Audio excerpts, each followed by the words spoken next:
Well, thank you very much. These are exciting times.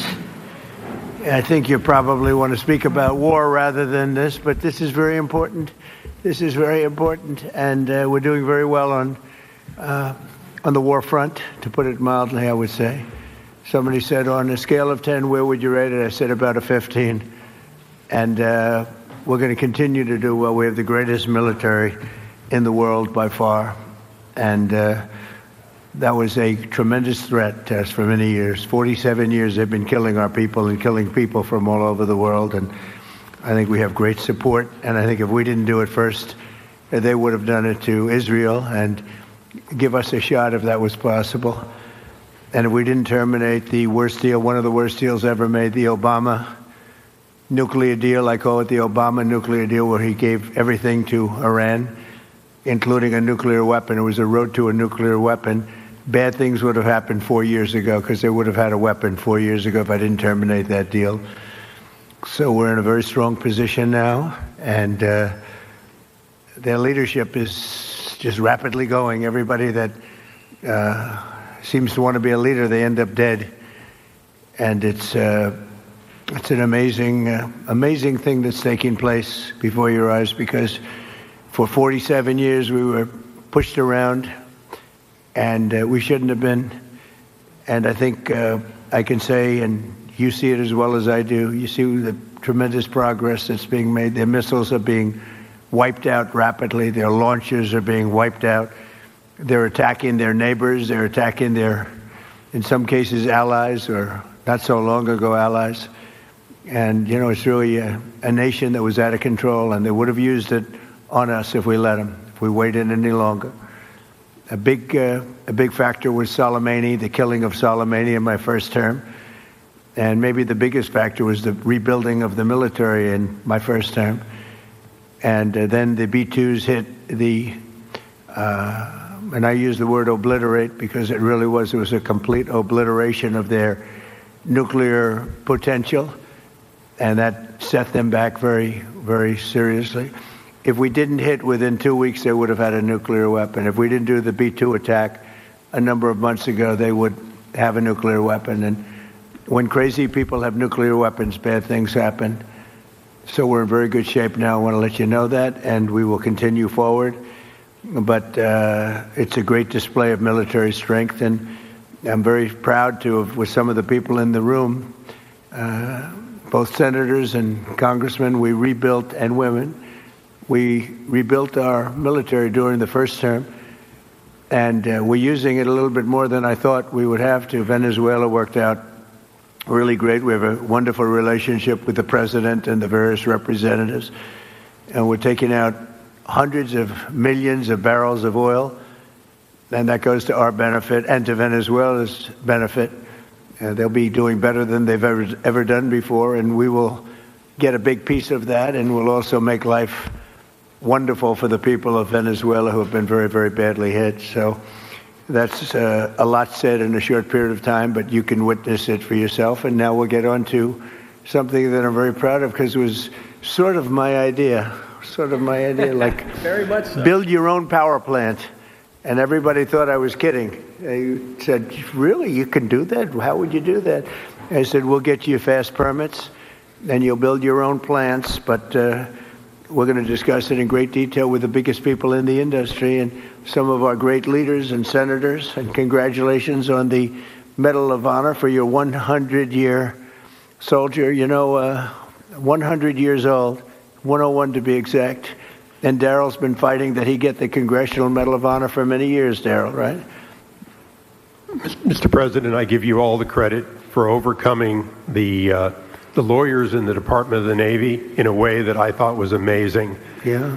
And well, nobody could have done it but you. Maybe it'll be a long. We had to get it to him a little bit quickly, but he looks like he's in good shape. He's got some years left, right? He's planning to come back here for your next Medal of Honor ceremony, and he's also going to be the star at Tailhook this summer if you want to come to Reno. Well, I congratulate you for that success. That was amazing. He didn't stop. I've known him a long time. He never stops. So congratulations. Very nice. We're here this afternoon for a historic signing that will help keep down utility bills very, very substantially, and electricity prices for millions of Americans, and in many cases for a lot of people that don't really understand why they're going up, but they're not going to be going up, they're going to be actually going down. Today we follow through on an announcement I made in my State of the Union address last week as America's largest tech companies officially signed the Ratepayer Protection Pledge. It's a big deal. It's going to have a tremendous impact on electricity costs. We're bringing down all of the costs. We have this little interlude to do what we have to do because we had it going, but these interludes are very important, especially this one. But the economy has never been like this. We broke 50,000 on the Dow. People thought we wouldn't do that within the first 4 years. We did it in the first year. And we brought 7 on the S&P, 7,000 on the S&P. They said that's even less likely to happen. And we did that too, all within the first year. Under this new agreement, big tech companies are committing to fully cover the costs of increased electricity production required for AI data centers, and that would be prices for American communities will not go up, but in many cases will actually come down and very substantially.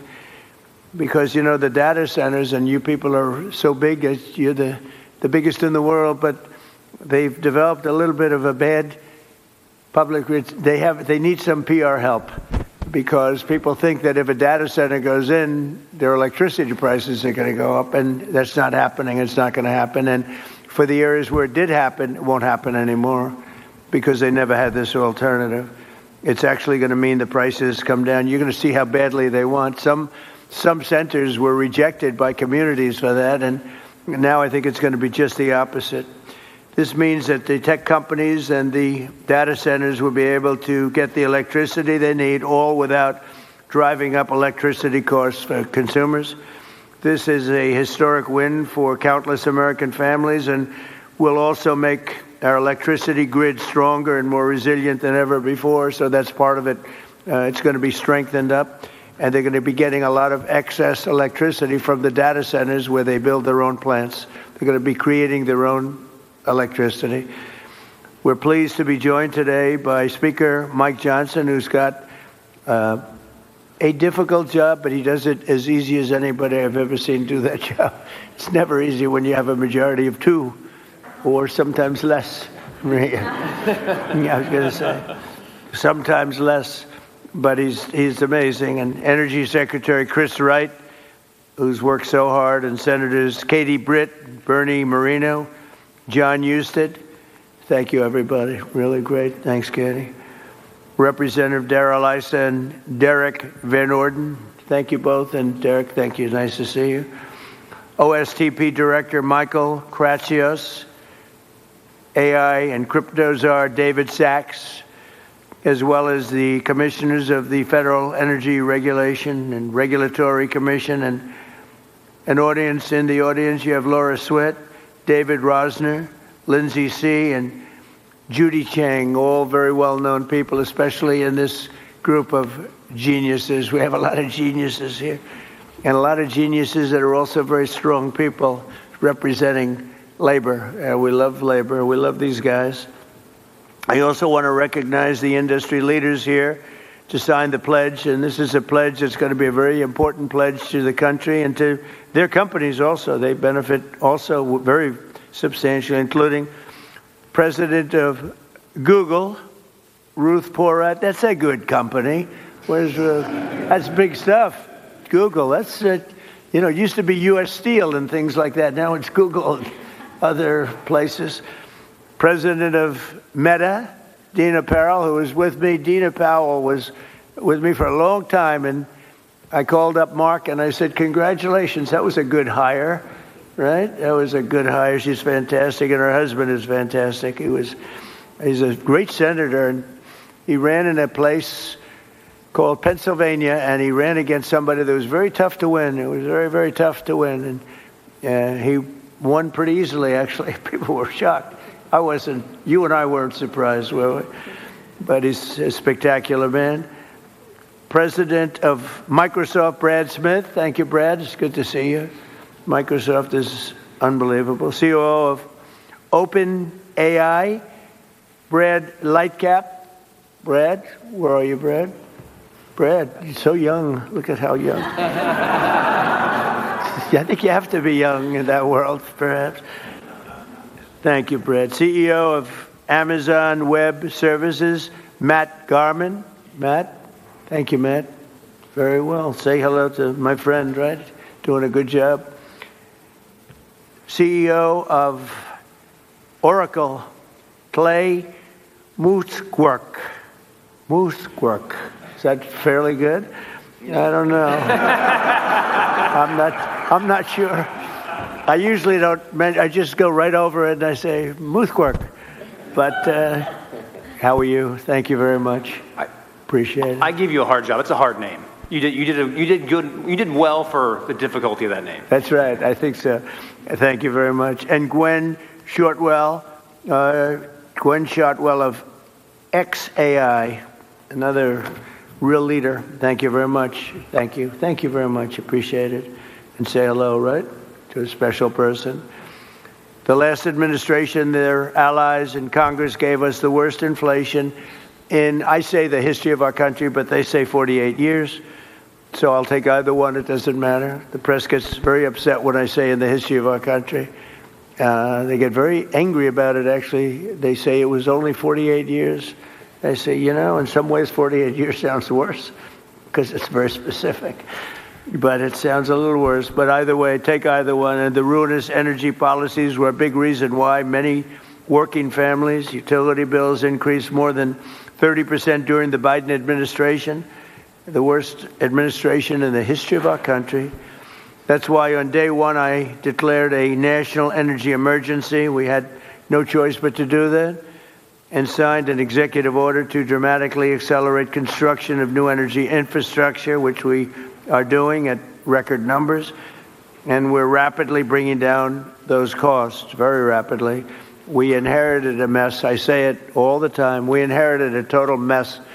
And in many cases, we've fixed it, but we're fixing it. And we'll always be fixing it. We're going to make it better and better and better. Many Americans are still concerned that the massive energy demand from AI data centers could drive up their electricity bills in the future, and we understand that. By 2035, energy demand is expected to more than triple. Can you believe it? A lot of it is AI, and it's also all these big plants that are being built all over the country. They're coming in from Canada and Mexico, from Germany, from Japan, from South Korea. They're all coming here to build cars again. We lost 54% of our car industry because we had presidents that, honestly, on trade and business, they didn't know what the hell they were doing. I could say the same thing for the chip industry. We lost the chip industry, but it's all coming back. You could have stopped it so easy. All you would have had to do is put a charge or a tariff on. If you wanted to leave the United States, that's fine. You can go to Taiwan or anywhere you want. But if you're going to make your product and sell it back in here, you're going to pay 100% or 200 or 300% tariff. And nobody would have ever left, but they missed that opportunity. But it's not going to matter now because it's all coming. They're all coming back. By 2035, energy demand is expected to more than triple. Under the Ratepayer Protection Pledge we're signing today, the big tech companies are making 5 important commitments to keep utility prices down for American consumers. First, these companies are committing to provide or pay for all power generation and electricity needed for their AI projects, which is massive. And where possible, they'll add capacity to the grid by building new power stations. So they're going to be making their own electricity. They're not going to be taking from the grid, and they will actually probably, based on what I'm seeing, they're building overcapacity, and they'll be able to sell that overcapacity at very low prices into the grid. In addition to that, we're fixing the grid. Now, if we didn't do this was, I believe, I don't know, nobody's going to challenge you, won't challenge me. I think this was my idea. I said, wait a minute, we can't. When I first got involved with AI, they said, we will need triple the energy. Think of this, triple the energy of what we have now. Some people said double. I said, whether it's double or triple, that's crazy.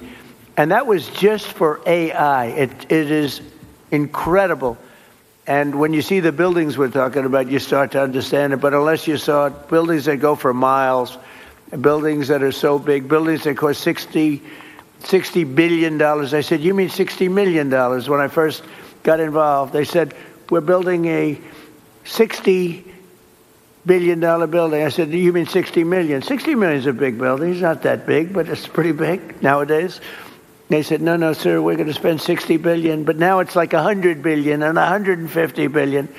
And the bottom line, it takes electricity like nobody's ever seen before. And I said, well, with an old grid, even if we fix it really well, which we're in the process of doing, you can't take that and double our electricity. They're going to have to build it themselves. And I told Mark, I told Elon, I told people, and nobody believed me. They said, you're going to let us build our own electricity? Because they've been so used to being beaten down and to have people with no ideas how to solve problems, and then the whole thing fails. It's a whole disaster.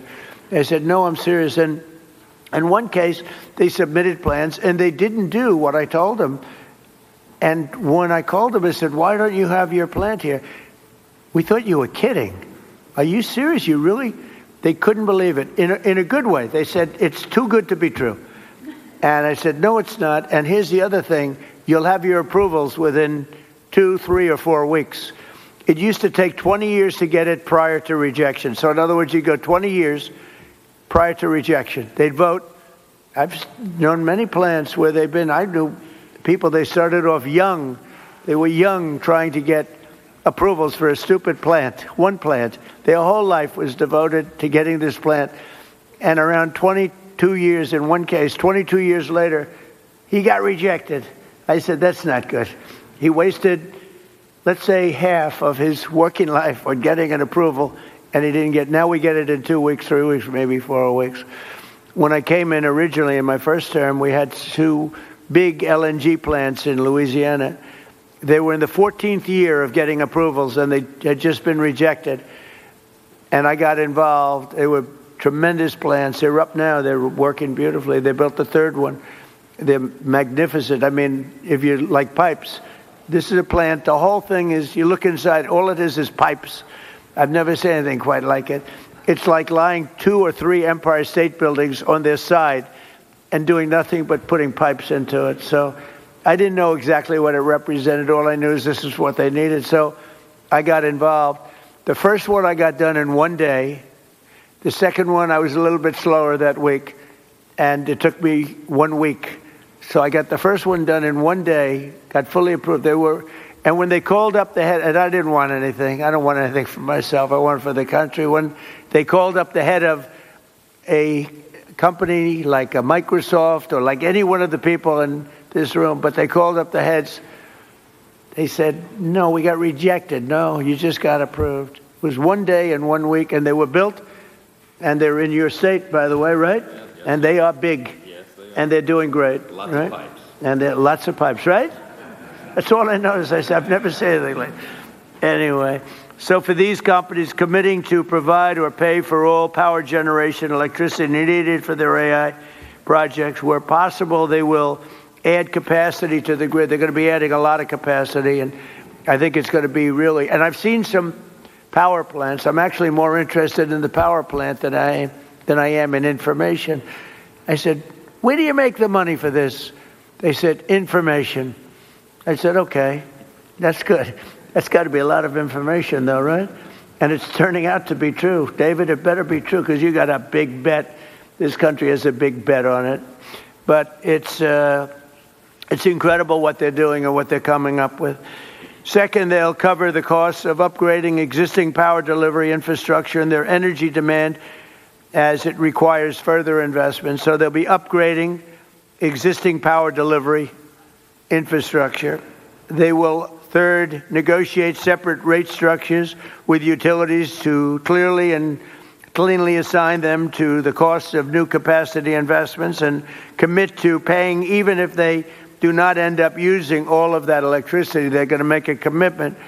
So we're going to have a situation where you're not going to have increased electric bills for homes that are in the area or even outside of the area. And fourth, They'll invest in the local communities where they build and operate, provide workforce development and jobs for skilled Americans like those with us today. We have great skilled people, electricians, engineers, HVAC technicians, server and network technicians, power plant workers, plumbers, welders, and many others, all people that I've hired. All my life I've been hiring you guys, and you've done a great job. I built a lot of buildings, a lot of good ones.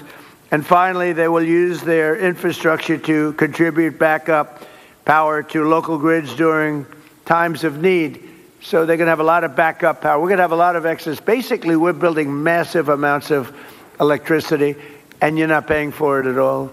And the companies want to do it because this way they can, otherwise they couldn't build. I mean, the option really was not about cost. It was about there's no way of possibly taking the old grid and doubling it in a matter of months or years. So in short, America's largest and richest tech companies will be funding a colossal expansion of U.S. energy. We'll have, I read where China is building tremendous energy. I know, you got to respect it. But we're building similar amounts. We're building what we need, and we're building it through the private sector. We're building it through great companies. And I've seen some of the plants that these geniuses, they are real geniuses, are showing.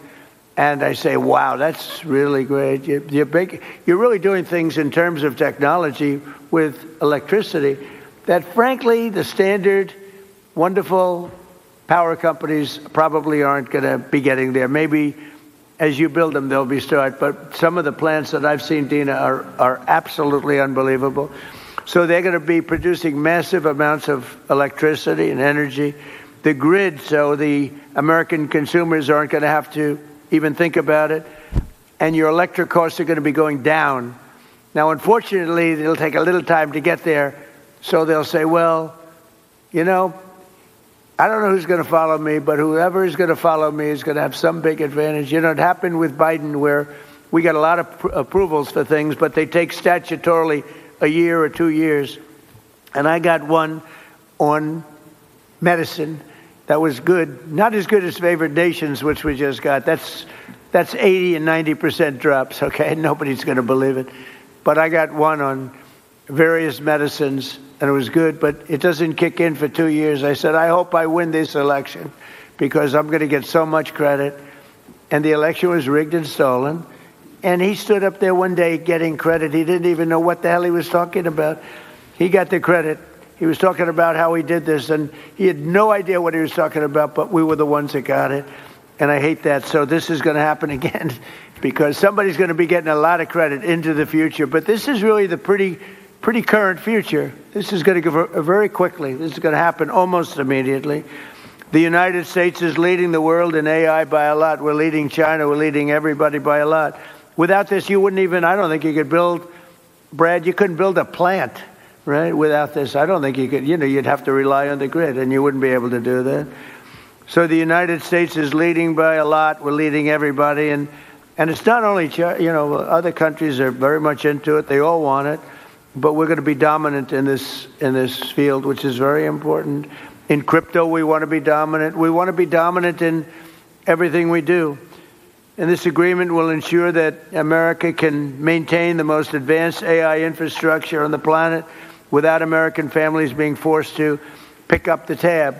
And that's why the early ones, they hook up to the electric utilities and they can't produce the kind of numbers electric-wise that they want. And they end up raising the rates. It's not going to happen anymore.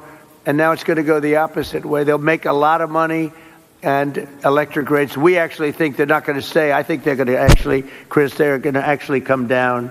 So your electric bills will actually come down. It'll take a little while, but not long. So this new strategy, never tried before in any country, will pave the way for continued American dominance in energy and technology working together.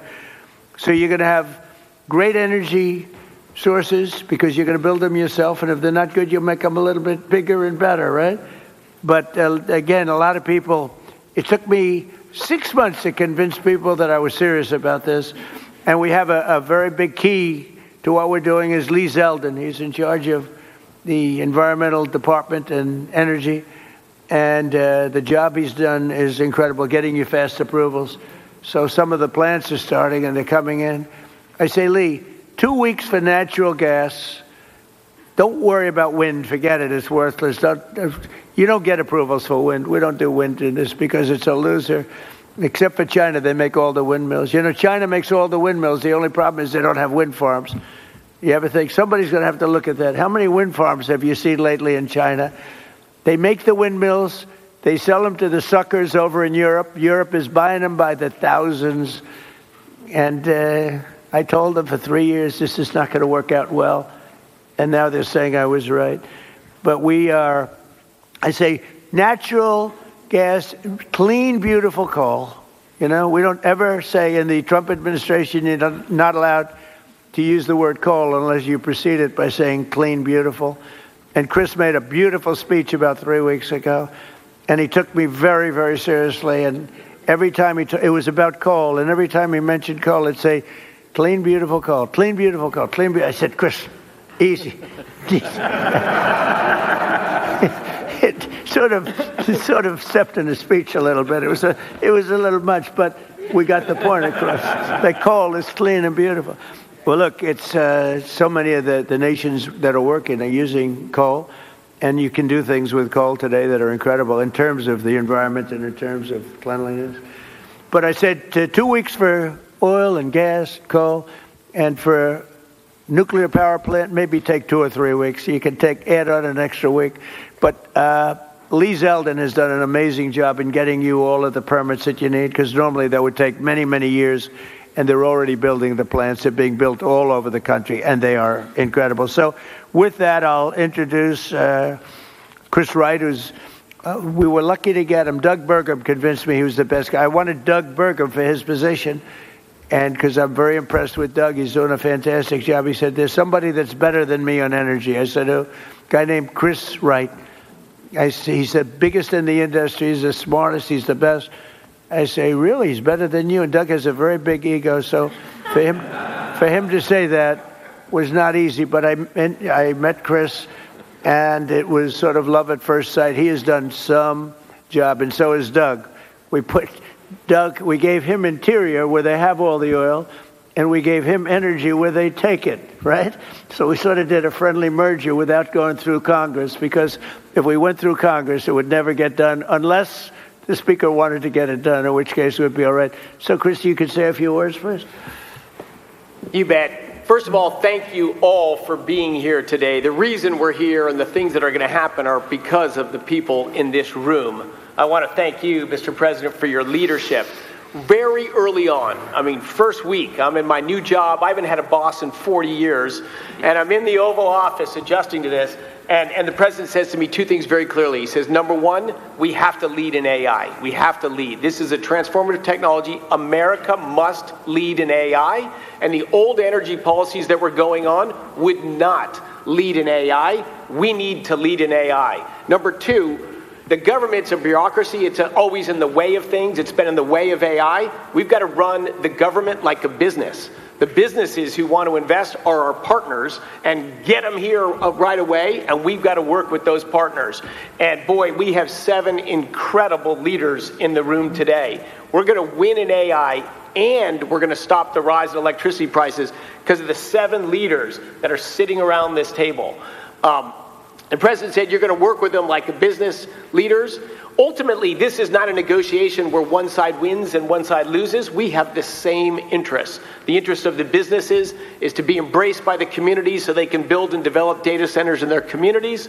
Those data centers that are developed there are going to bring jobs and opportunities for people. They're going to have us lead in artificial intelligence, critical for our economy, critical for our national defense, and critical for our security. The nation that leads in AI will be the military superpower. That has been and must remain the United States of America. But this is a pivot and this is a transformation. And it's the bold leadership of the president and the bold long-term vision of the business leaders that I am very proud to call partners and friends around this table that have invested that money, that have developed those technologies, that are willing to invest those dollars, and are also willing to fix the biggest problem. We had 30% electricity price rises during the Biden administration, and we shrunk our amount of available dispatchable electricity. That is a train wreck waiting to happen. And the president recognized from the start, we have to lead in AI and we have to stop electricity price rise. And those are not in contradiction. These companies are smart, they're powerful, they're strong, they can build power, partner with them. And that's exactly, all of them embraced it. All of them have spent money to these noble causes. And as we heard, a number of states that have partnered with the people on this table have announced multi-year rate freezes. Indiana's the leader now and the first one filing for a rate reduction. But it is the partnership of these companies and a business focused on government, focused on the American people, that is the transformation. But I could not be more proud to be here. I've got to thank also our FERC commissioners that are here.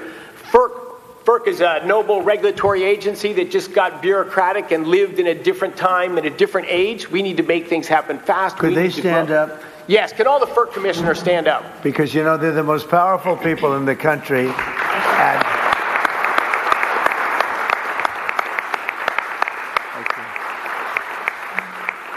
I have had more people say, do you know FERC? I said, do I know FERC? What about FERC? And I learned so much about you, and you are the most powerful people in the country. So we want to be very nice to you. Please get us approvals. Please get us those approvals, okay? Thank you all very much. Thank you. The FERC team has worked hard, smartly, and practically to enable the revolution that's going to happen. America leading in AI and stopping the price rises. Thank you all so much. And boy, one of the other things I'm crazy lucky about is to work as a partner with a guy who has the hardest job in the world and does it with a smile, does it with charm, and does it with grace. Speaker Mike Johnson. Well, thanks so much, Mr. Secretary. Thanks to you all. It's a great honor to be here with the leaders of tech and industry, the FERC commissioners. They are so very important, and all these folks who help all this happen. Look, only President Trump has the gravitas to be able to assemble the leaders of all these great companies in one room, and also to conceive of an idea like the Ratepayer Protection Pledge. This is an idea whose time has come. I think it's going to be so well received around the country because, let's be honest about it, there are concerns that people have had. There's a lot of misinformation out there, Mr. Secretary, about the rise in energy demand and what that's going to mean for our communities. So it is so meaningful to have leaders, the titans, to come in and say, everybody be calm. This is going to be great. It's actually going to be better going forward. Not only is America going to stay on top and lead and be the strong superpower that we are, we're going to continue to lead on AI. We're going to continue to make the communities better. I'm in the state of Louisiana. A lot of this is happening in Louisiana, Mr. President. It's not just a bunch of beautiful pipes. It's also data centers. And Meta's doing a big one. And, of course, Amazon's working in Louisiana, and Stack, and so many of the other companies. And our communities are so grateful to have that investment, and also grateful because they're coming in as great corporate partners, community partners, and they're acting responsibly. They're helping to build out the energy grid, and they're making life better, not just with good-paying jobs. They're actually making life better in these communities and in our states, and so we're so grateful for that. I like what you said a moment ago. This is a win-win-win across the board. You have everybody who's come to the table in good faith under the leadership of this extraordinary president to make this happen for the country. It's at the perfect time. Trust is not given by communities and local stakeholders. It's built over time. And I think this pledge is a huge part of building that important foundation for the future. America's back, Mr. President. I'm so excited about that. Excited to be a part of this. Thanks so much for letting us be here. Yeah. I think we'll go with John. Is that all right? John Houston? Thank you, Mr. President. In places like Ohio, this is a very, very big deal. I know that you know well that if we want to have economic dominance and national security dominance, we need to have technological dominance. And AI and data centers are a big piece of that. And I know that the American people want to win. They want to win this just like you do. We want to be superior to our challengers like China. We want to have AI dominance because that helps give our military, our manufacturing, everybody across the country needs AI dominance if America wants to win. And I know that you're the leader of the America First agenda. You want America to win, but so do the people in places like Ohio, but they're concerned about energy prices, right? They know that they like those folks out there, the the construction trades that build these, the plumbers, pipe fitters, HVAC, electricians, the people that build the power plants, the laborers, the boilermakers. Like, these are working people in places like Ohio that do amazing work to build the data centers, to build the power plants, but people just are worried about their energy prices. And what you're offering today with this roundtable with the Ratepayer Protection Pledge, Mr. President, is great leadership, because this solves the problem that people were worried about. And as the data centers build new power plants, it leads to energy stability, affordable, reliable electricity for American ratepayers, helping them win the affordability battle that you're leading on behalf of this great team that you've assembled. And I just want to say thank you for your leadership on this. Thank you very much, John. And I hear you're doing very well in your race. He's running for a very important seat in a great state that I like a lot. It's always been good to me, and it's going to be good to you, and it has been good to you. So good luck with that. Okay? Thank you, Mr. President. You're going to do good. Michael, please. Thank you so much, Mr. President. You have been talking about this issue beginning as early as the campaign. In July, when we released the AI Action Plan, this was a focal point of the speech you gave. Talked about it again at the State of the Union. So this is a culmination of this idea that you've been working on for quite some time. And the key to all of this is that American AI leadership should never come at the cost of hardworking Americans' ability to pay their electricity bills. And Frontier AI, that all of these great companies work on every day, along with the data centers that underlie them, are going to accelerate scientific discovery. They're going to unlock economic efficiencies. They're going to enable entire new industries to support the prosperity of all Americans. And to continue to lead in AI, these great companies need to make new data centers. We need new fabrication capacity. We need new manufacturing facilities, and we need new power plants to be able to do all of this great work. And today, through this pledge, we are challenging all these companies to think bigger when it comes to data center construction by identifying ways that we can drive down the overall electricity cost, to ultimately strengthen grid resilience, and to create more American jobs in the communities that choose to build all of these data centers. By signing this pledge, all these companies here are making themselves accountable to you, Mr. President, and to the American people as they strengthen their commitment to benefiting the communities in which they build and they operate. We as an administration are using every tool at our disposal to ensure that the U.S. can build and maintain the largest, most powerful, and most advanced AI infrastructure anywhere on the planet. And today we recognize that building the future requires massive amounts of reliable energy. And I'm grateful to you, Mr. President, for acting so decisively to ensure that the growing demands of energy that we have are never passed to the American households. Thank you. Thank you very much. Dina? Thank you, Mr. President. It's such an honor to be with you today. I also want to thank your outstanding team for partnering with us. You know, it's been remarkable to watch this transformational moment and you positioning America to lead.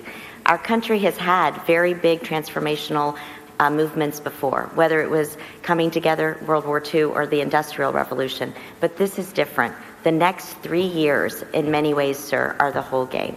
And those 3 years, while you are president, you have positioned us to win. You have not only made sure that energy dominance is a key to how we will succeed in the compute needs we need, but you've also done something very important. You've made us all know that it's not about the products, it's about the people. And at Meta, we are so proud of the jobs that we are creating, whether it is in Louisiana or in Ohio. So proud that it's not just extraordinary engineers, it is pipe fitters, it is welders, it is electricians. And I'm particularly proud today to announce that partnering with Senator Moreno and Senator Husted, we have launched a pilot in Ohio to train fiber technicians, some who are in this audience actually today, a very important skill set needed to build data centers. This 4-week program is a new curriculum. When you graduate, you have a license to be a fiber technician and a guaranteed job with Meta. We are also extremely proud to sign the Ratepayer Pledge today. Also, in Louisiana, as the speaker just said, we have been able to lower the costs of so many Louisiana payers, energy payers, an estimated $650 million over 15 years.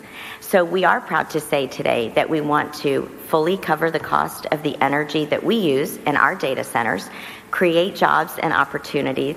But more than anything, sir, we are really proud that we're going to look back and have had the privilege to work with you and know that America won at such a critical time and that we did it really working with the American worker and so many others. So thank you, sir. Proud to be here with you. So nice. Thank you very much.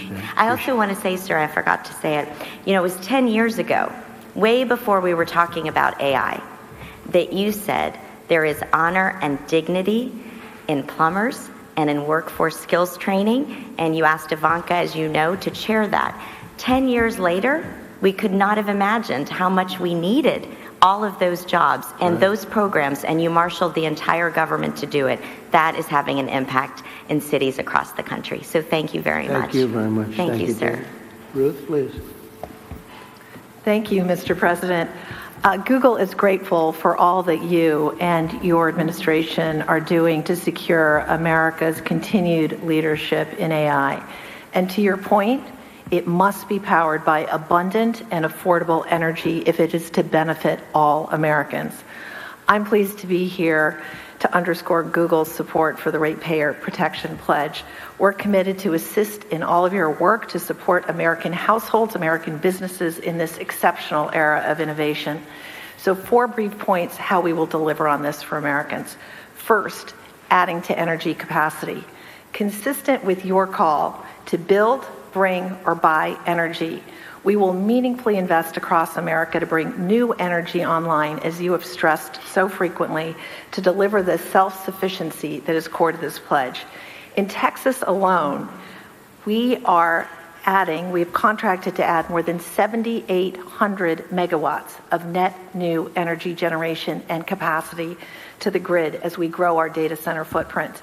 And very much to your point, we're committed to continuing to invest to add capacity where we build.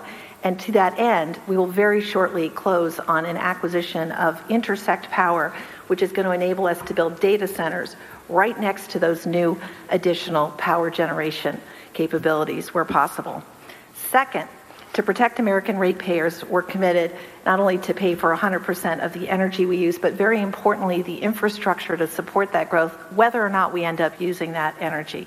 And I think one example that brings that to life, I recently had the privilege of being in Arkansas with Governor Sanders, and our energy partner there, Entergy, announced that Google's investment covers the full energy costs associated with powering our data center, which contributes more than $1 billion back to Arkansas customers to reduce their electricity costs. I think this is precisely what you were saying we need to do more of, and we're committed to doing that.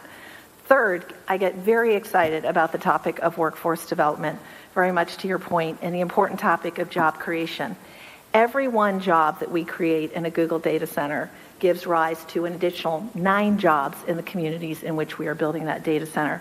Those are high-skilled construction jobs, electrician jobs, represented by so many of the amazing people here today. It's also jobs across the community, in schools, in restaurants, with small businesses.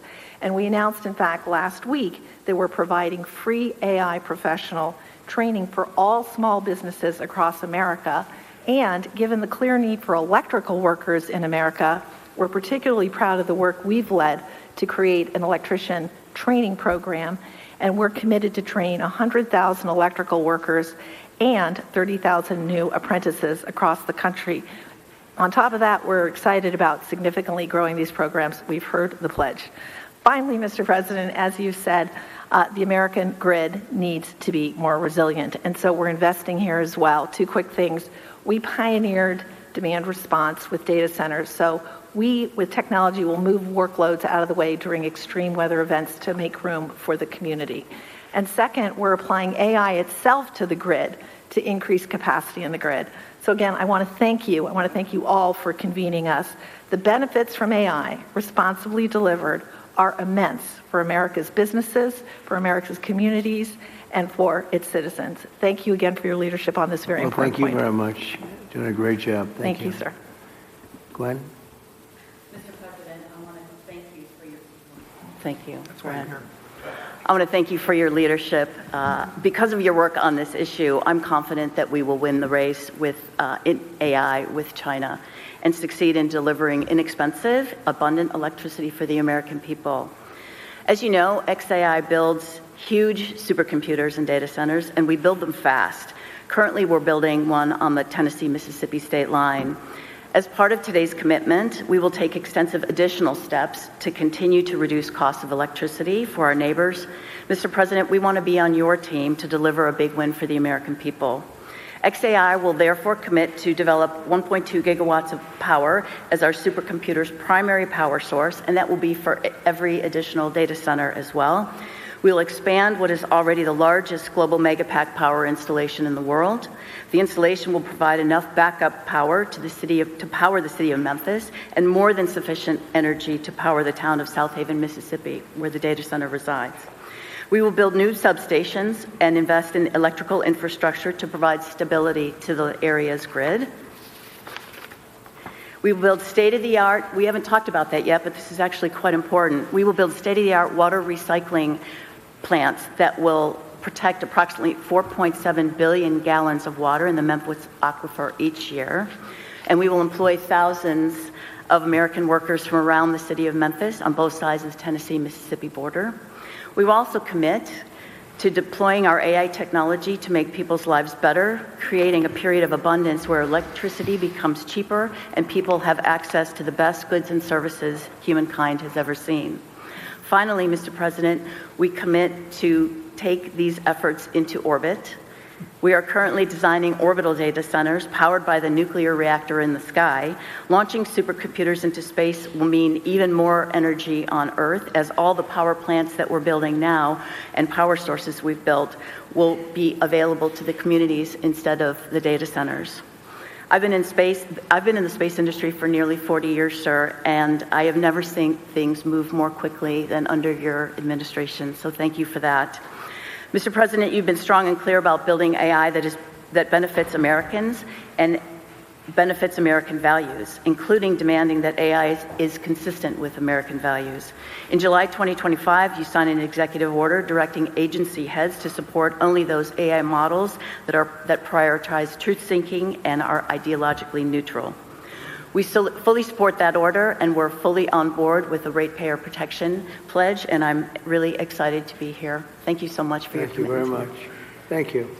Would anybody like to say something? We're finished with the official speakers, but we have the most important people in the room, and great people, political and otherwise. Would anyone have anything? Please, Darrell. Perhaps as the California representative here, I can tell you how excited I am about your proposals. First of all of you have major presence in California. And not long ago, I visited the largest site of one that's not here today, Apple. It's in Reno, Nevada, Mr. President. It is 1,700 acres. It goes on, as you said, forever with buildings. It is doing a great job. It is one of dozens. Most of you also have centers being put up in that same neighborhood just outside my state of California. The reason they're there is the availability of power. And the story I just wanted to briefly say that says a lot about the current state versus where you're putting it with the help of industry. They have what you would call huge, beautiful power plants, one after another that they have. They built them for backup because in Nevada they were able to get all the power they wanted, but they built in resilience there. They've only had to run them extensively when California calls and says we're having a blackout. Would you please turn on your power generators so we don't go dark in San Jose, miles away?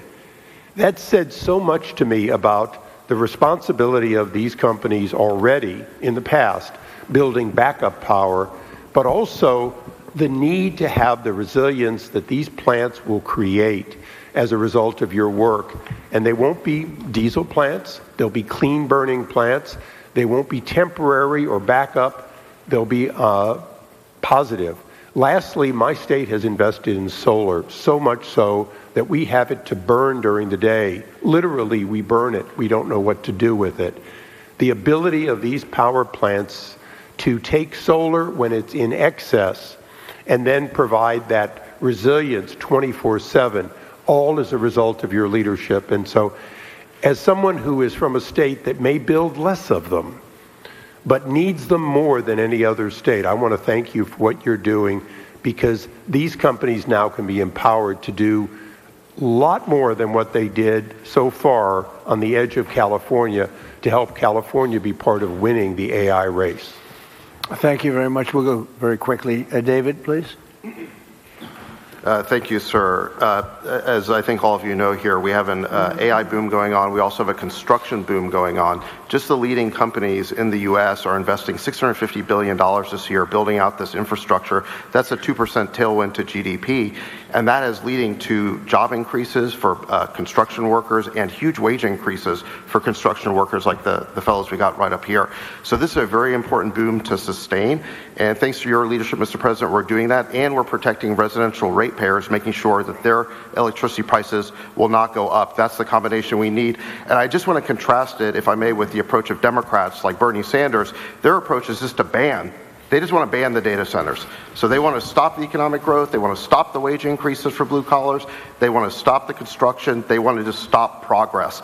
That's not the answer. There's a much better answer. You have found it, sir. And I just want to vouch for the fact that in one of our very first meetings, you did say that you wanted to make our AI companies into energy companies. So that was true. And I remember thinking, that's a really good idea. The president knows more about AI than I do. So this is thanks to your leadership we're here today. And I know this is something that you've been championing for a very long time. Thank you. Thank you very much. And Katie, thank you. Yes, Mr. President, so this is something that we've not only just talked about, obviously, on the national stage, but we've been talking about and wrestling with in Alabama as well.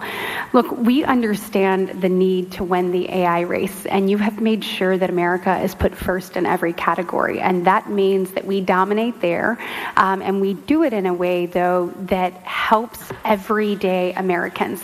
So when we're looking at their safety and security and what that will ultimately prevail there, we don't want to do it at the expense of ratepayers. And you, once again, have taken an incredibly complex problem that everybody wants to talk about, and you actually found a solution. You found a win-win. We're not only going to win the AI race as a result of what you're doing today, but you have said to every American, to every Alabamian, I see you. And we're going to make sure that your energy cost not only does not go up as a result, but you even said today with the added capacity that it's actually going to go down. In addition to all of that, just want to say thank you to you for being willing to be good community partners. That's what makes all of this work. So the communities that you will ultimately reside in, you are saying we want to build you up in every sense of the word, giving you greater opportunity as a result of this pledge today. So, Mr. President, thank you for making sure that Americans were put first, and that this progress is not at their expense, but is rather to their benefit. Yep, that's right. Very quickly, Derek. Mr. President, I have to tell you something. You're the only person in the world that could put together this coalition. You are the only person in the world. I hope the American people understand what we're talking about here today. You're meshing high tech with the hammer. You're putting these guys with the hard hats with the 100-pound brain nerds, and that's gonna be the future. Sorry, I love you guys. And so, Mr. President, the thing that the American people need to understand is that you're not thinking about an election cycle. You're thinking about the next generation. And what you're doing today by having this coalition of people is making sure that the future generations, our children, are not going to have to be concerned about losing a war. And that means so much, especially in this time now. If people really take a step back and appreciate this is actual visionary leadership, and it's going to take care long before or long after we're all gone, sir. Your efforts today are going to make America great into the foreseeable future. So thank you so much. Thank you, Derek. You're doing a great job. Bernie, I think you're okay. You want to say something really fast, Bernie? Thank you. He gets my vote. He gets my vote. I have to go back and look at the war. You know, we have a lot of things happening. Thank you, Bernie. You're doing a great job. Please. This is Will Scharf. Go ahead, Will. You have anything to say? I think it's been pretty comprehensively covered by all the speakers you've had today, sir, but you're going to be signing a proclamation announcing the Ratepayer Protection Pledge. This is going to ensure American AI dominance in the years ahead, while also ensuring that American ratepayers, ordinary Americans paying their electric bills, aren't paying anything more. And along with the proclamation that you're signing, each of the CEOs and industry representatives that we have present here will be signing an actual copy of the Ratepayer Protection Pledge, committing them to your vision for this industry going forward. Pretty good, right? And let me say to the press, thank you so much for being here. It was fantastic. After the pledges are signed, if we can have you move out of the room as quickly as you can so we can do a little bit of business. But thank you for being here at this thing. And as you heard, the summary of the Trump agenda is lower prices, higher wages. Okay, you got it done.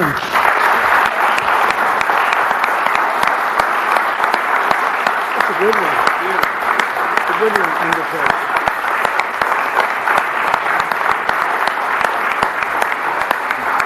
Thank you very much. Thank you. Thank you, press.